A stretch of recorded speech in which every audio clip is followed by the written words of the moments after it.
Hechos que dan de qué hablar. Gladys en Éxitos.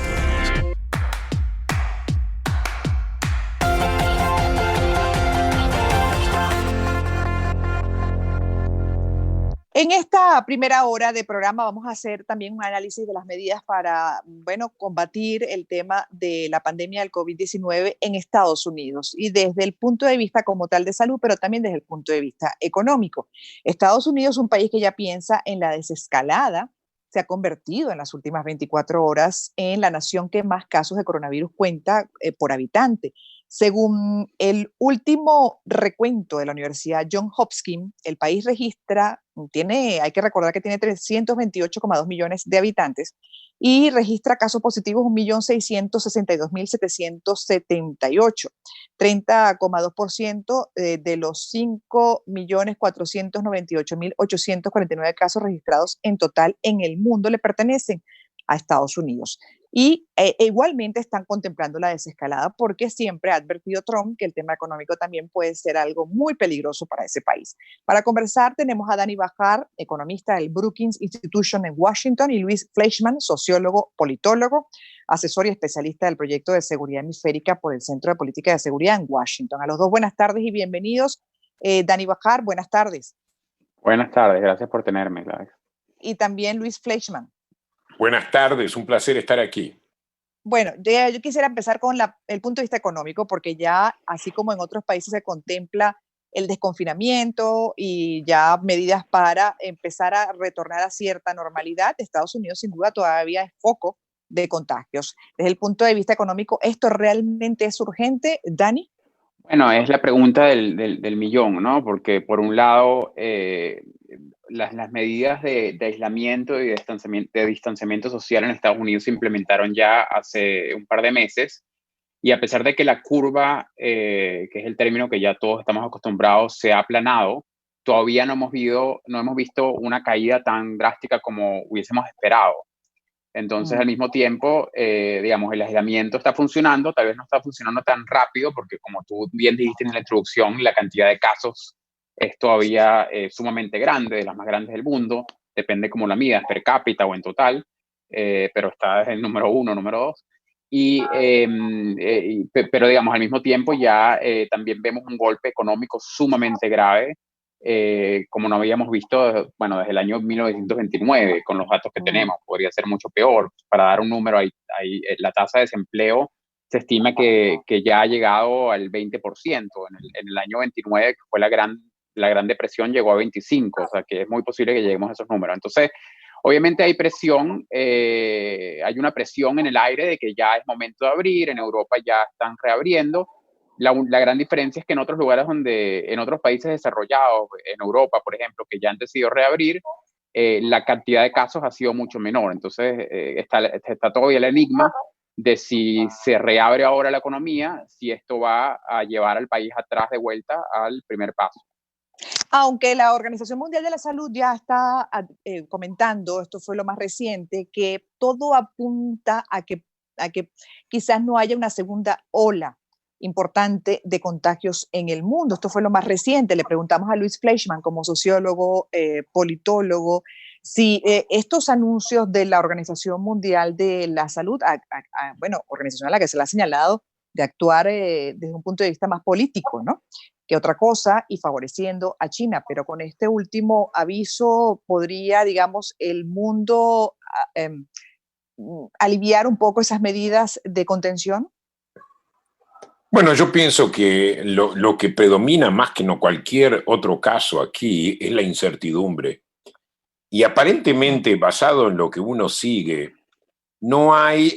nadie tiene la certeza de nada en este momento. O sea, la Organización Mundial de la Salud puede decir que la posibilidad de que haya un segundo ciclo de pandemia es improbable, pero yo no creería.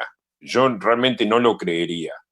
Estoy totalmente de acuerdo con el colega Daniel Bahar que es importante de alguna forma encontrar un balance entre la necesidad de salud y la economía. Recordemos que acá hay un problema muy serio, como dijo bien el colega del Brookings Institute, es la peor crisis económica desde la época de la depresión. O sea, que estamos hablando de ya más de 30 millones o 33 millones de desocupados, ¿verdad? Sí. Cuando antes de hace 4 meses era muchísimo menor, ¿verdad? O sea, estas cosas eventualmente van a afectar a gente también. O sea que yo pienso que lo mejor, lo más seguro en este momento, si es que existe una cosa así llamada seguro, es tratar de intentar volver a cierta normalidad que no sea la misma normalidad que antes, pero con cuidado, el uso de las máscaras, el uso de un montón de medidas de precaución que permitan a la economía reactivarse. Donde yo vivo acá en la zona de Palm Beach, Florida, ya hay vuelta, la gente está volviendo a ciertos restaurantes, a restaurantes a comer, a hacer algunas cosas, ya se está viendo un poquito más de movimiento. Pero por el otro lado, lo que me parece a mí es que si la gente toma como si todo fuese igual que lo que era en diciembre o en noviembre, va a haber una segunda ola de contagios.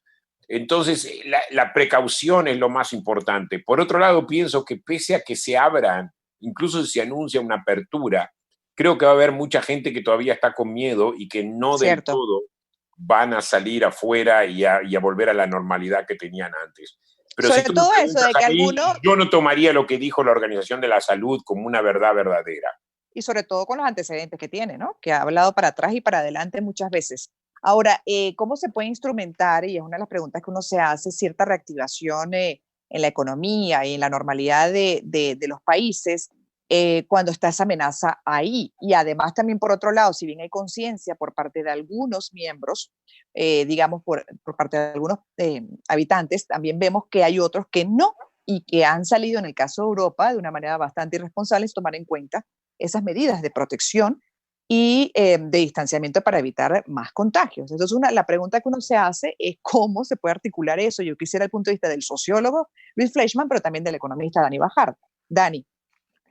Bueno, no, es una pregunta muy buena y yo pienso, digamos, yo creo que todo esto va a tomar años y años en realidad de investigación seria para poder entender grandes preguntas que todavía tenemos, o sea, cuál es el tipo de aislamiento que es el efectivo. Los aislamientos de ahora son muy fuertes, son muy débiles, pero en todo caso, desde el punto de vista de políticas, de las personas que tienen que estar tomando las decisiones, yo pienso que lo que hace falta hoy en día, cosa que me parece que no tenemos, seguro no lo tenemos de manera estandarizada, son métricas que tenemos que estar viendo para decidir cómo abrir y cuánto abrir. En un mundo ideal, nosotros quisiésemos, por ejemplo, poder tener suficientes tests, pruebas para poder probar digamos, a toda la población en una ciudad cada semana. Y entonces tal vez identificar las personas que aparecen como positivos y aislar a esas personas. Todo esto hasta que haya una vacuna, que puede tardar hasta 1 año y medio o más todavía.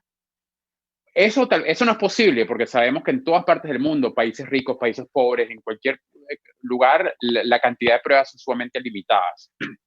Otra métrica que es muy importante, que la pongo aquí como una propuesta, es este numerito que lo llaman el factor R, el R0, ¿no? Que básicamente es el numerito que mide cuántas personas infecta un infectado en promedio.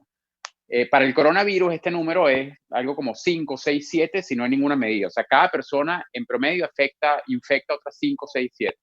Lo que hace el distanciamiento social es bajar ese número drásticamente.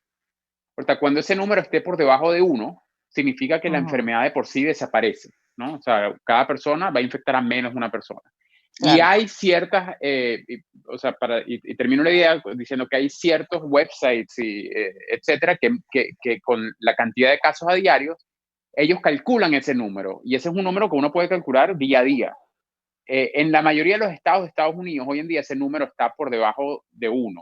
O sea, no muy por debajo de 1, pero está 0.9. O sea, recordemos que Estados Unidos también es un lugar muy grande y cada ciudad es muy diferente, la densidad poblacional, etcétera. Pero, en fin, el punto que tal vez quiero hacer es que lo que todavía no tenemos es un entendimiento de cuáles son las métricas que deberíamos estar siguiendo para poder tomar estas decisiones. Porque si este número, el R0, o sea, la intensidad de la infección es muy grande, entonces tal vez no tenemos mucho que hacer. Tenemos que seguir hasta que ese número baje y poder ir En abriendo. O cuarentena. sea, tenemos, exacto, Claro, tenemos que esa es identificar una las referencia métricas. importante. Así es, pero yo tengo que, al regreso, bueno, me gustaría que habláramos, puntualizáramos desde el punto de vista económico, qué realmente se puede hacer en medio de todavía lo que se tiene. ¿Cuáles creen son esas medidas que se pueden activar, articular para medianamente retomar, digamos, la actividad económica de ese país y el resto?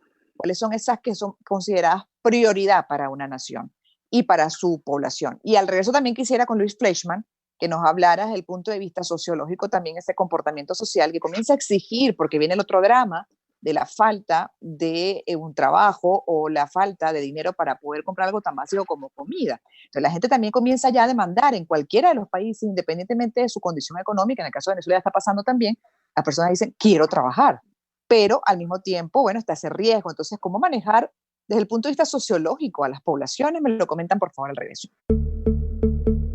Gladys en Éxitos. Un proyecto de vida. Con Gladys Rodríguez. Circuito Éxitos.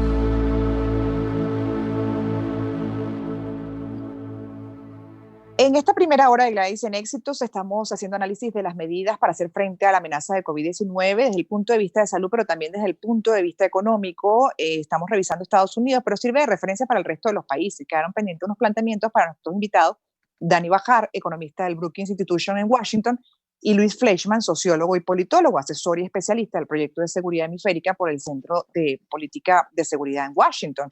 Y con él, bueno, vamos a revisar a continuación el comportamiento social, porque la realidad es que la gente está demandando eso, actividad económica. La gente quiere trabajar, porque además sin trabajo, sin fuente de ingresos, no hay vida tampoco, ¿no? No hay salud, una cantidad de cosas, no hay comida.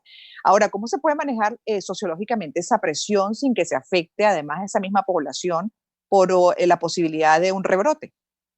Bueno, dos cosas. Una es, primero, tiene que haber un discurso único que venga por parte del gobierno. O sea, el gobierno no puede mentir, eso primero. Ya hubo demasiadas cosas que sucedieron, particularmente en esta administración, donde hay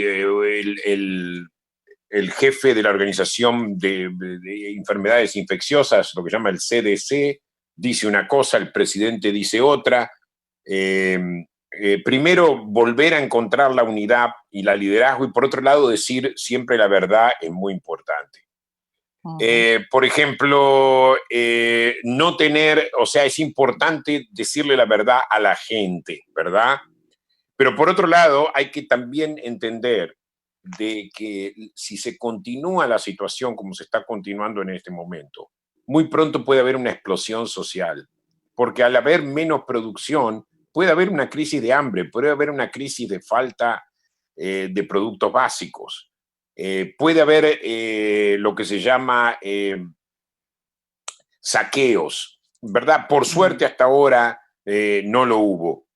Por eso para mí es muy importante que se puede llegar a tomar un riesgo y abrir la economía de a poco para tratar que una especie de válvula de escape para que no se incremente el número de desocupados, para bajar el número de desocupados, para que la gente trabaje. Obviamente, si la gente está encima en cuarentena y encima sabiendo que perdió el trabajo y hay mucha gente que no va a volver al trabajo, es un problema muy serio que afecta a la existencia de la gente. Entonces, un estallido social. Entonces, a mí me parece que es importante, mientras también, es verdad, no tenemos métricas para saber a ciencia cierta qué es lo que deberemos hacer o no debemos hacer. Pero sí, en este momento llegamos a la curva, el número de contagiados es menos, la disciplina que hubo en términos de mantener distancia social, bajó el número de contagiados. Quizás sea un buen momento para tomar riesgos con precauciones, pero sí, en este momento yo no veo la posibilidad de mantener el lockdown o el encierro de la forma como lo conocemos por mucho tiempo, porque yo veo un estallido social frente a mis ojos, directamente frente a mis ojos.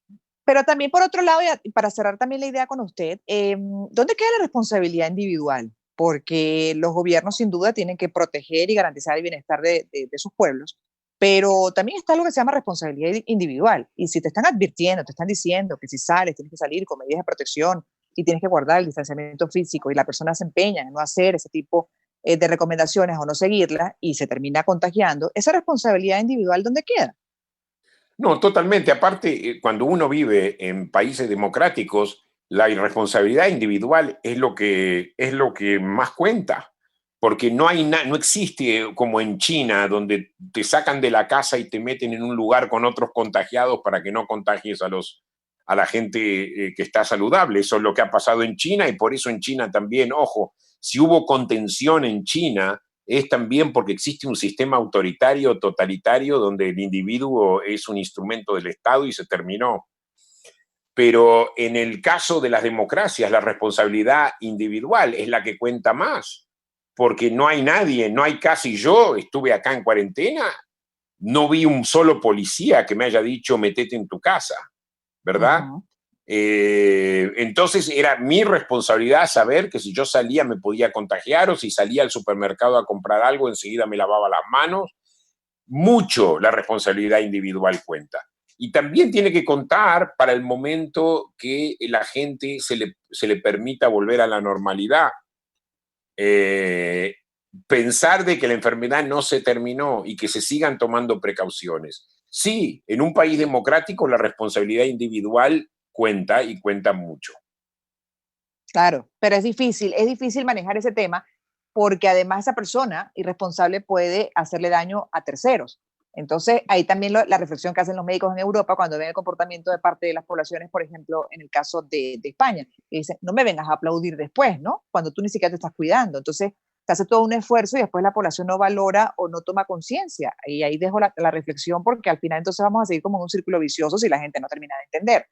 Gracias a los dos por haber estado en el programa. Dani Bajar, con su punto de vista económico como economista del Brookings Institution en Washington, y Luis Fleischmann, sociólogo y politólogo, asesor y especialista del proyecto de seguridad hemisférica por el Centro de Política de Seguridad en Washington. A los dos, gracias y buenas tardes, ¿no? Buenas tardes. Y gracias, vamos a hacer una pausa. Le preguntamos a Leo Aldana, animador, actor, modelo también, para él, bueno, ¿qué enseñanzas le ha dejado la pandemia y qué espera una vez superada esta situación? Esto nos dijo. Hola, yo soy Leo Aldana, los saludos desde Caracas, Venezuela. Gladys, qué nota poder estar en contacto contigo, con toda la gente que te escucha. A ver, ¿qué quisiera luego de que la pandemia sea superada? Yo quisiera muchísimas cosas. Entre ellas, por ejemplo, no tener que seguir utilizando tapabocas. Quisiera no tener que seguir lavando las compras del mercado, porque eso me parece fastidiosísimo. Sin embargo, hay que hacerlo, y lo hago con el rigor necesario, ¿no? Para cuidarnos. Hace unas semanas me preguntaron lo mismo, y de inmediato yo dije, una de las cosas que yo espero o quisiera es poder rumbear. Y yo soy la persona menos rumbera del planeta. Pero claro, me agarra la pregunta en medio del encierro, algo obstinado, queriendo ver gente, socializar. Y claro, efectivamente quiero que eso pase, ¿no? Pero luego comencé ya con calma a darle otra lectura a mi respuesta. Y me di cuenta que lo que estaba no era más que queriendo ver a mis seres queridos. Y es uno de los grandes aprendizajes que yo tengo en todo este proceso. A darme cuenta lo reconfortantes que son nuestros afectos, lo importante que es un abrazo. Y bueno, espero que pronto esos abrazos nos los podamos dar. Mientras, te los mando desde la distancia a ti y a todas las personas que me están escuchando. Les mando también coditos, besos y abrazos. Espero que estén súper chévere y que nos podamos encontrar muy pronto. Leo Aldana, desde Caracas, Venezuela. Chao.